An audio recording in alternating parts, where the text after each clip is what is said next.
Hello and welcome to a much anticipated new edition of Fragments of Rock.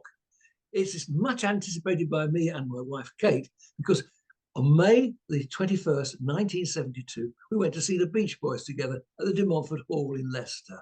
So, I know that this is your mum's and your heroes as well, and that's not fun actually. But were you worried about what you're going to ask him?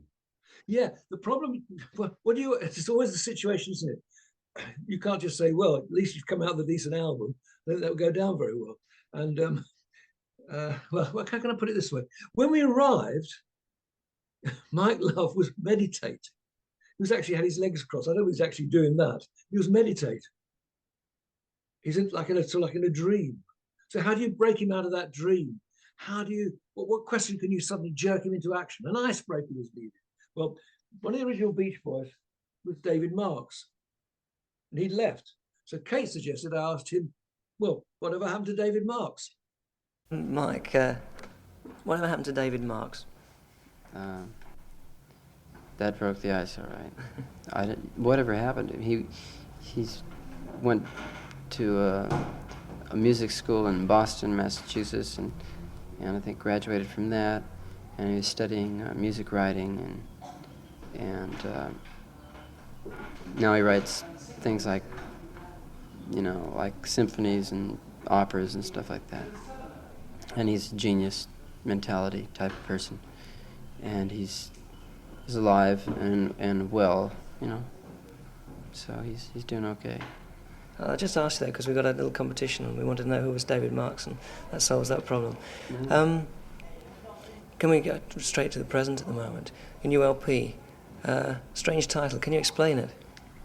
Years ago, Carl was in high school, and Dennis had been asked to leave, and Brian had already graduated, and we did a high school assembly with the group. At that time, we hadn't a name, though, for the group, so we decided to get together under the name of Carl and the Passions. The reason for that was that Carl was the only one in high school, and we figured we'd make him a big man on campus. He'd be Carl, and we'd be the Passions, just a backup group, right? So that was where Carl and the Passions first got us. Carl must have been very young in those days. How old was he? At that time, about 13. Mm-hmm. Yeah. There's another thing that's floating around about a fire. Now, there's lots of stories we've heard, and they all seem to conflict. Can you put us right on that? Well, I guess you're referring to a track that Brian did about 5 years ago when he was working with Van Dyke Parks on an album called Smile, and one of the tracks in that was called Fire. And he just, like the legend says, he did this session, then he came outside, and there was a couple of fires that night, and he felt that it was directly attributable to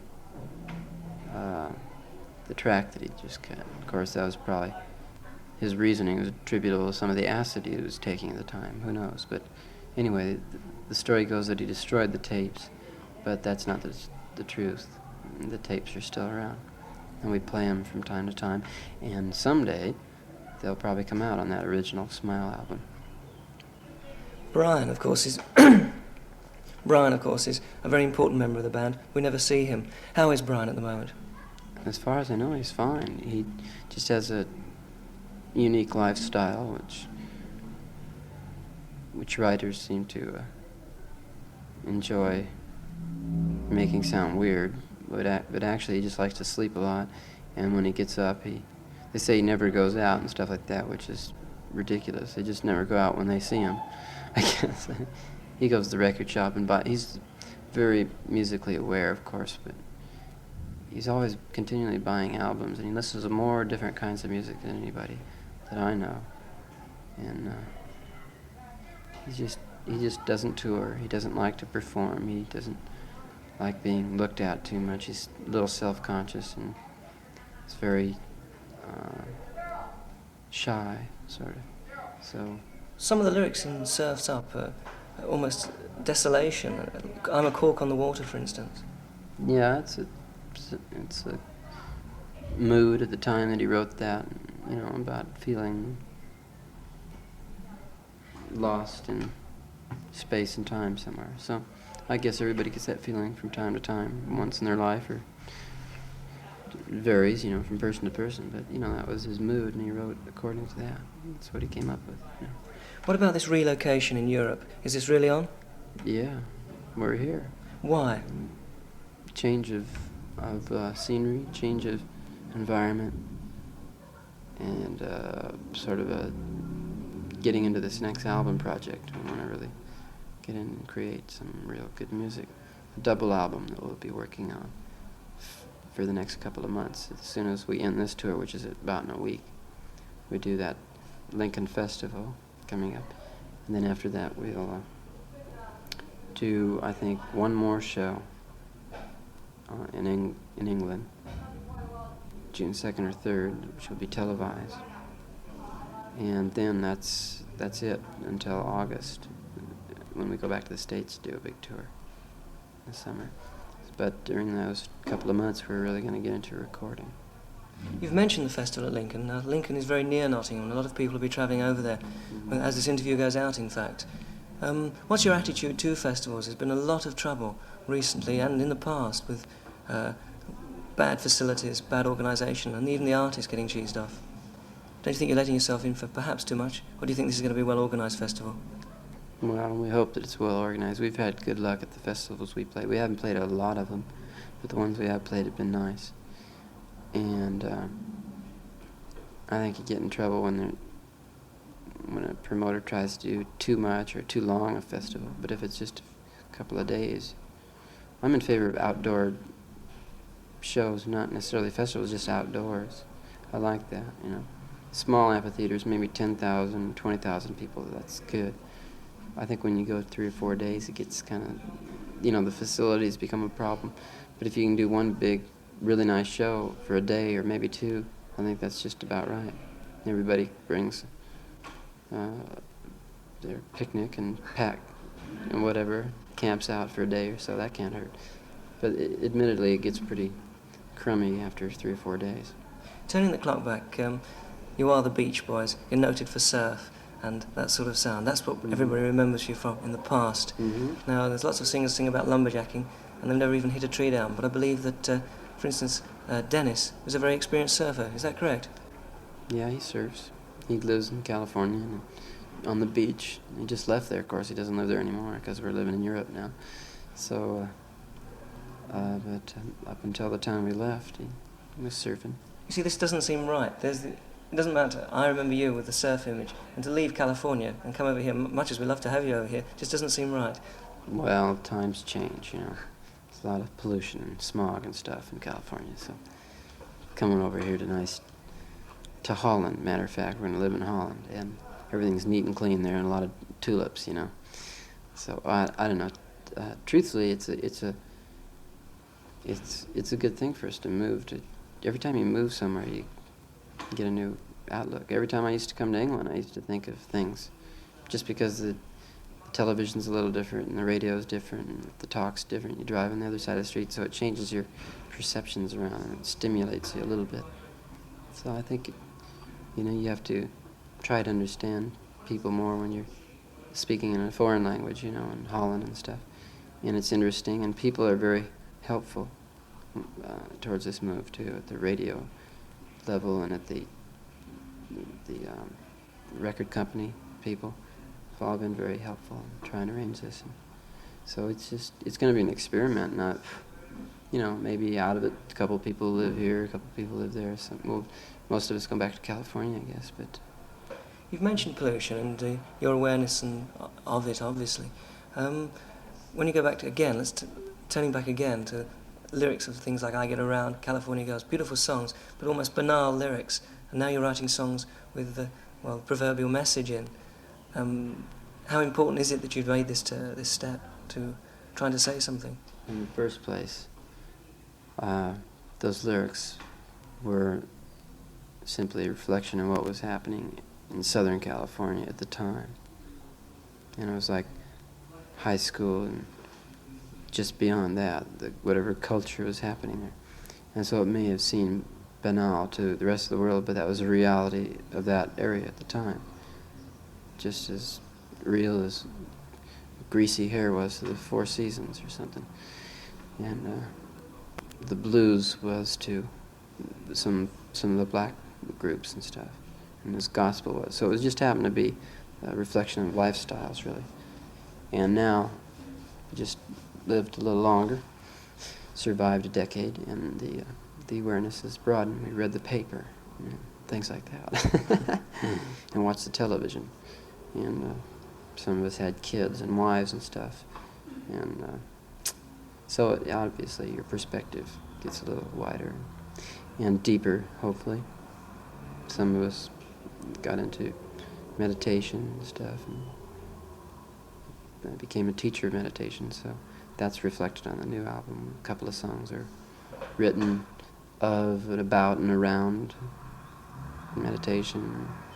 Others are just, like relationships.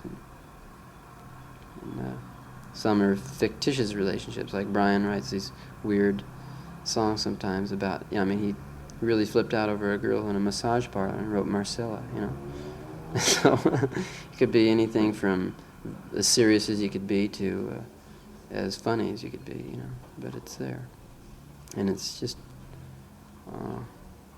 there's still a lot of dumb things on our album, I think, innocent or dumb or funny, banal things, but then there's also serious and aware things too. The new album, what's your favourite track?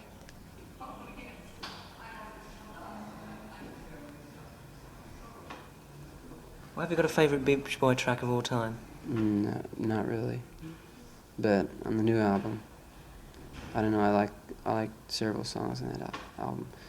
And there's several different kinds of songs, that's why I like several different ones. It just depends on what mood. I know it doesn't matter what's my favorite song on the album. In your present mood, what's your favourite song? Well, you can't say, because one record's philosophical favorite, another record's a romantic favorite, another record's more of a feeling favorite. One's mental, one's emotional, one's spiritual or something. There's different favorites. So if you must know, All This Is That is my philosophical favorite or spiritual favorite. And Hold On Dear Brother is my emotional favorite. And Cuddle Up is my sentimental or romantic favorite. So there you have it. I'm an original Beach Boy. So was the album Smile ever released? No, it wasn't, which is one of the enigmas of life. Some hit tracks came off it, and Heroes and Villains was on it, for instance. So there's some good stuff on there. But it was never actually released because of this fear they had of, I don't know, what Brian had. So then they suddenly, after doing the success of having the Pet Sounds tour, they decided to Smile, and it came to Bournemouth. So Kate and I, when was the year was that? It was 2011. We travelled all the way to Bournemouth to see it performed there. And yes, I'll tell you another one that was on the original album. Surf's Up was on it. Oh, wow. So wow. they transposed that across, yeah. So what's that behind you, that album behind you with Smile written on it, if it was never released? That is actually the programme. Okay, look. Good question. It's subsequently released with Brian's name on it. But it's a live type album without the rest of the Beach Boys. Yeah, not a studio album. It was a live version. Oh, okay. So did he start to give you a lecture on transcendental meditation then? Well, we started, didn't we? And therefore, I had to follow it up, and that's what I did. I sort of said to him, "Well, you're talking about TM, how wonderful it is. What are you going to do next?" Yes, Mike, you mentioned meditation, and obviously very serious about it. What are you going to do about it? Well, one of these days, going to go on a lecture tour of Britain, I hope to anyway. I'd like to set it up and kind of take it easy and take some time and travel around the country and speak at some of the various schools and local radio stations, as opposed to those big, giant, impersonal worldwide broadcasters. They're nice too, but you seem to be able to be more relaxed or more intimate or something on a local talk type of thing. Anyway, Alan and I just got back from Mallorca a month or two ago. We were studying for 2.5 months with Maharishi to become teachers of Transcendental meditation. So it's really really delightful to be able to teach people meditation. It's a very simple thing to learn and very easy to learn, yet it takes quite some time to study to become a teacher of it, because well, it's like the cook spends a lot of time in the kitchen and it doesn't take much time to eat what's prepared. And just like that, it takes a while to make a teacher of meditation, but once that person is qualified to teach, a person who wants to learn can learn in just a few short lessons, about 4 lessons, about an hour each day for 4 days consecutively. And very basically, Transcendental meditation is a very easy technique which unfolds a full mental potential. And like psychologists have said for a long time, that man uses only a few % of the mind, maybe 5 or 10% of your mental potential. This is a way to unfold the rest of your mental potential, which lies below the conscious thinking level of the mind. And in lectures and meditation, then people explain to those who want to know about it that there's basically 3 levels of life. There's a level of activity, and there's thinking, and then there's that which underlies thinking, which is consciousness, pure awareness, pure consciousness, or creative intelligence. And it's how to take the conscious mind and take the proper angle and go within to reach these subtler levels that are beyond the conscious level of the mind. And that's where Transcendental meditation gets its name. Transcendental meaning beyond, and meditation, thought. So it's just a technique where the mind takes an inward dive. Like Christ said, "Kingdom of heaven, seek ye first the kingdom of heaven within," and so on. Well, various prophets from time to time have revealed that there's